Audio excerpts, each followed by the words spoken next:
please understand na hindi kami komportableng bumoto today based on this if we're not able to clarify kung ano talaga yung mga laman. Nag-agree din po lahat na ang trend ay mas mabuti kaso sa padagdag lang ng padagdag ng highways, especially in Calabarzon, Metro Manila, and Region 3, while we neglect the rest of the country. So, question, did we put funding 5-10 billion for the Mindanao Railway? Informed us that tumatagal yung line by line.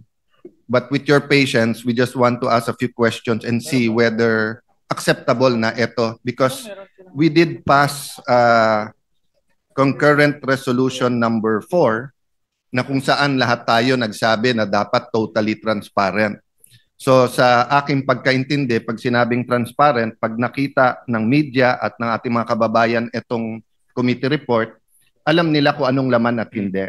Having said that, between complete transparency and a reenacted budget, parehong may tama sa ating bansa. And to be fair to the chairman, he has promised us that Saturday, lalabas yung line by line, and before the third reading nandun. So, but please understand na hindi kami komportableng bumoto today based on this if we're not able to clarify kung ano talaga yung mga laman. But I'd like to put on record that even informally, meaning not here, whether it's in the lounge, in my office, in his office, Senator Win has been totally transparent of what is in the, what are the changes and what are the committee report. Wala tayong tanong doon, no? Even sa majority, we had a instant caucus yesterday for some tricky issues, and I appreciate the conversation. But in the spirit of true transparency, and because I am inspired today, because Senator Lito Lapid is focused and intently listening to me. So when that happens, I would like to really do my best. Thank you, Senator Lapid, for being here today and focusing on that. Actually, ang questions ko, Senator Lapid, nasa Region 3 din.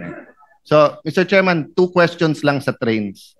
Yung Mindanao Railway, but because I'm reminded, because Senator Lapid is here, naglagay din ba tayo ng pondo sa Clark Subic?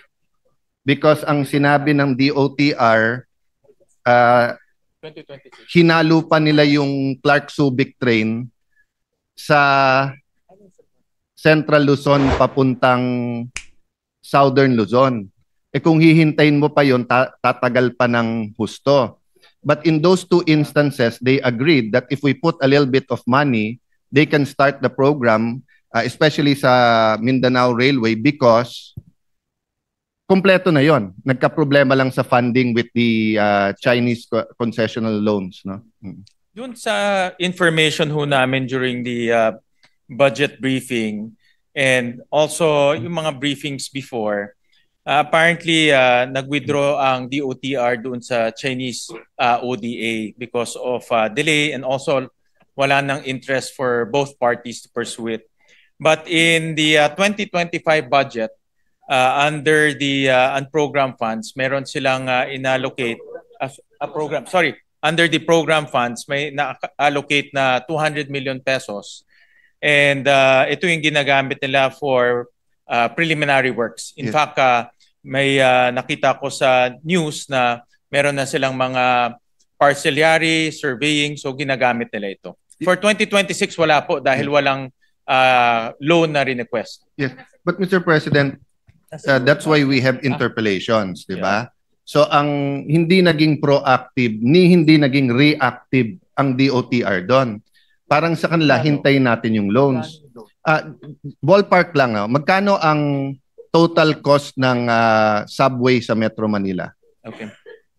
Sorry, may dagdag lang po ako, Minority Leader. Sa 2026, merong 1 billion for the Mindanao Railway under GOP counterpart. Ang wala lang doon yung loan. So they're expecting hopefully na magkaroon ng loan in the next few. I'll not belabor the point, Mr. Chairman, Mr. President, but just to give you a apples to apples comparison, magkano po in general yung ballpark figure ng ating Metro Manila subway? It's about 500 billion ba? Alam ko mga ano ho yan, mga, if my memory serves me correctly, mga 400, parang 400 billion Okay. dollars. 400 So, billion dollars. Sorry, $4 billion. $4 billion. Yeah. So, mga 200 Billion billion pesos. Yeah, Okay. more or less. Mga Sa phase 1 ng Mindanao Railway, it's 100B. And they said that if they get 10B, they can hit the ground running.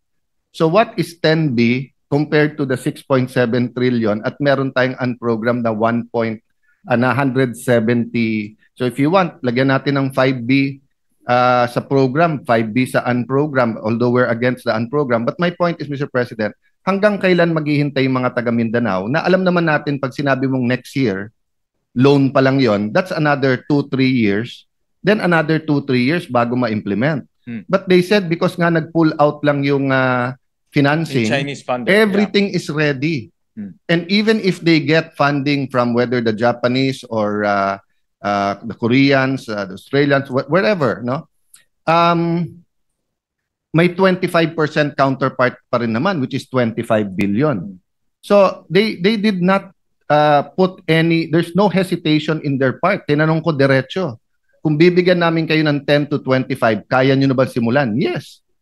So in fact, I would even say, why doesn't the Maharlika Fund invest there?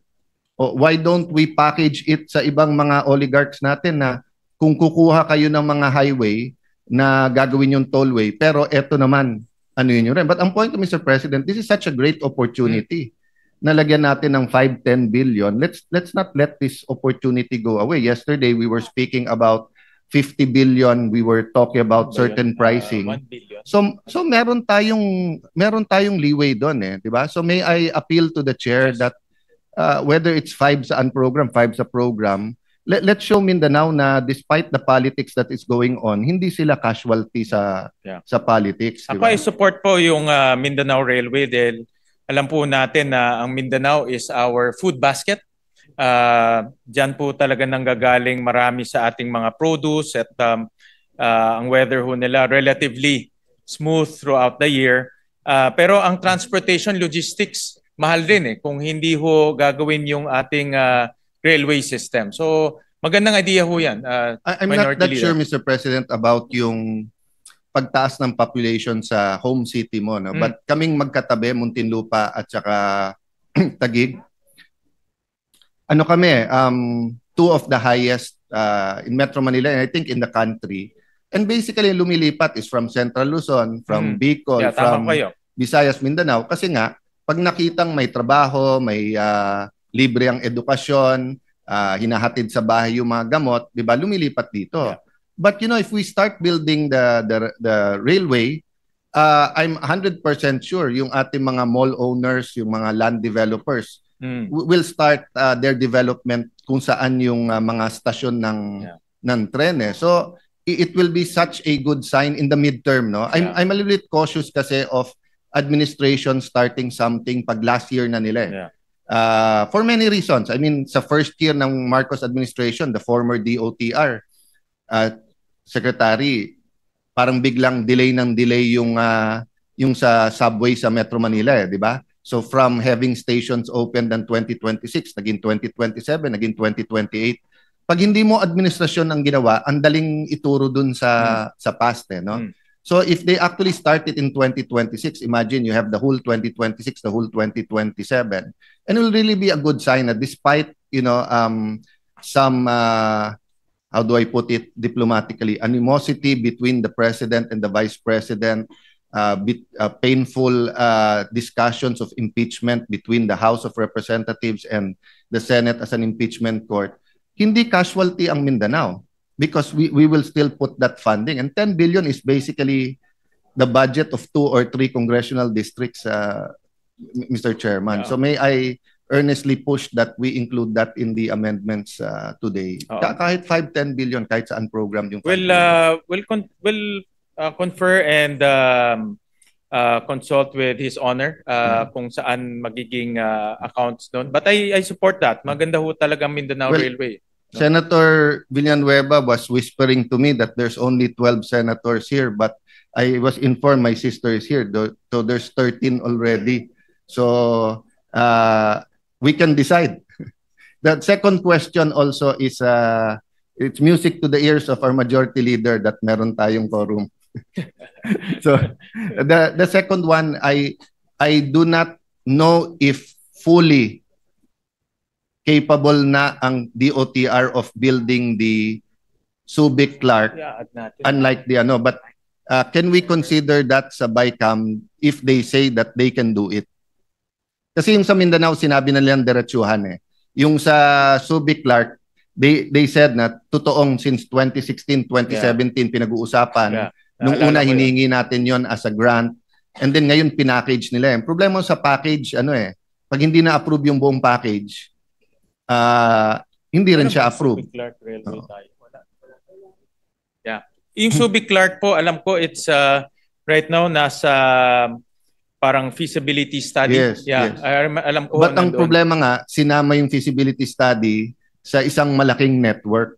Sinama pati dun NSCR, sa North-South Commuter Rail. Yeah, but anyway, let me just put that on record and be a kind colleague to Senator Lapid, who's from Pampanga, no, Pampanga Tarlac, and see sa BICAM if we have some room to look at that project.